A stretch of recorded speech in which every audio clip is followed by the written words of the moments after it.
Goats Theatre Company. The Goats Theatre Company. Today, I am in the Goats Theatre Company's recording booth with Stephanie and Richard, who have just recorded short radio play Sinking in the Same Boat, written by Erin Mallon. Good afternoon, Stephanie and Richard. Hi. Please introduce yourselves to our listeners. I'm Stephanie Ellen, and I'm playing Laura. I'm Richard Smith, and I'm playing Nick. I always wonder how an actor prepares for his or her role. Richard, how did you prepare for your role? Well, it was interesting. I sort of spent a lot of time listening to YouTube videos of guys that might be politically similar to this character, and just kind of trying to get into that mind space of the guy that kind of thinks he's voted for Trump and he thinks it's cool. You know, he's happy with it and he doesn't understand why. You know, he doesn't see the problem with it. You know, he's bemused. Why, you know, we were happy together. Why is this a problem for her? What's her problem? What's women's problem in general? You know, because I think quite often there is a bit of an undercurrent of misogyny sometimes. And Stephanie, how did you approach your role? Well, what I thought was interesting was, and most of us have had them, thinking about those relationships where actually it essentially has ended, but because you still care about the person and you just don't want to face up to the fact that it's over, you keep the relationship going like smoke and mirrors, like just you're sort of playing, and maybe the other person, it's real for them, but actually since you're playing, they're sort of playing too. And there's sort of a artificiality about it a little bit, and just that horrible moment where they both realize that it's over. So, yeah, thinking about times in my life I've been in situations like that. Yeah. And how I think Laura's moods are really changing a lot in the piece. Like at first she's trying to be all upbeat and sort of giggly, but she quickly becomes very, very upset. And then hearing herself be upset, I think she really understands how impossible it is for her to keep going on with this relationship, you know? Yeah. Yeah. No, that's really interesting because I wonder whether Nick realizes it's as doomed as Laura does. You know, Laura, maybe it's a sham. For Nick, I'm not sure. Nick doesn't really have a problem with her politics. You know, I mean, she does, and she's obviously, as is kind of, I don't know, the whole mood music at the moment. Everything is political at the moment because there's so much upheaval in the world, and that there is so much.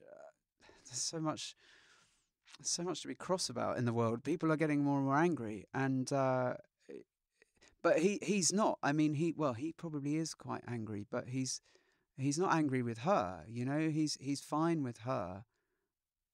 I don't think he has a problem. I mean, their politics are obviously a million miles apart, but he would still marry her if she would have him. She won't, and today has been the slap in the face where he realizes it's doomed, but I just wonder why he's okay with her having such different politics to him. Is it a sense for him that the politics he supports are winning currently? You know, it feels like the Trump people, the people on the right generally are surging, right? So maybe his girlfriend's a bit of a, you know, I don't know how he sees it, hippie, lefty, whatever, liberal, you know, which has been turned into an insult in some quarters, and he doesn't mind that because it's fine. You know, he's getting his way anyway. His people are getting their way, so he's fine with it. Whereas she sees more of a real threat to things that she's maybe taken for granted impending. So she's threatened by the wider politics, but also now by him. She's like, well, who is this guy? I have no idea. I think it is very timely because, of course, I mean, people are noticing all over the world how extremely polarized positions are in almost every country, and like so close, you know, 49 here, 51 there. It's extraordinary. And it just does bring up this question about how well can we truly listen to and engage with others who are so different than us. And if it comes down to an intimate relationship, well, there's the question. Because yeah, of course he doesn't have any problems with her politics in a way, because he doesn't see that there's anything really to be concerned about. Whereas she sees, and I think quite correctly, that there are really dangerous things going on. And it's not a light matter that's, as far as she's concerned, it's not just, oh, you have your opinion, I have my opinion. That she sees that the way it's going, she sees like the danger and of how the groups that are being threatened by this political leader, well, she as a woman is one of them, but he simply doesn't see that. And so she understands that above and beyond politics, he doesn't really think about other people, she doesn't think, in the way that he should. So politics is absolutely part of it, but it's not the all of it. And her grappling with this, I think, is why it's taken her years to come to this point of realizing it cannot work. Maybe she's been wondering whether she can separate these two things, but I think she has been trying valiantly, yes. Stephanie, why did you want to become an actress? Well, I think partly when I was a kid, I would watch, like, this is in California, and I'd come home from school and watch TV for hours, like I think lots of kids do now. And they had reruns of this show about a vampire and a glamorous witch called Dark Shadows, which was a huge success and then was continually rerun. I think it still is a lot in syndication all over the world. And I was absolutely thrilled by this show. And I said to my mother, "Mommy, when I grow up, I want to be in Dark Shadows." So, yeah, a really great moment for me was decades later, living in England, I got a chance to be in this production with Big Finish of Dark Shadows, like an audio version. And they sought out the original cast members from the 60s, like in America. And so the cast in London will record our bits, and then we're paired with the actors like from the original cast in LA at the same time. So I knew that we were working with a lot of the original cast members from the 60s, but there were some people that they couldn't get because, you know, too much time had passed and some people had died. And somehow I never put it together until after I heard back when we got our set of CDs that I was actually playing opposite the woman that I'd seen on TV when I was a little girl playing the glamorous witch, Laura Parker. Wow. And I was playing opposite her. So in a way, what I'd said when I was a little girl came true. I was on Dark Shadows, an audio version, but still. Yeah, so that was an amazing moment for me. It was like bringing together the past and the present. It's crazy. Richard, why did you want to be an actor? Well, I think I was just told to become one. People just said, you know, you stop prancing around the room. Just, you know, go and try and do this for a living. I always liked to perform as a kid, really. I just always enjoyed, I don't know, showing off, I guess. What's next for you, Stephanie?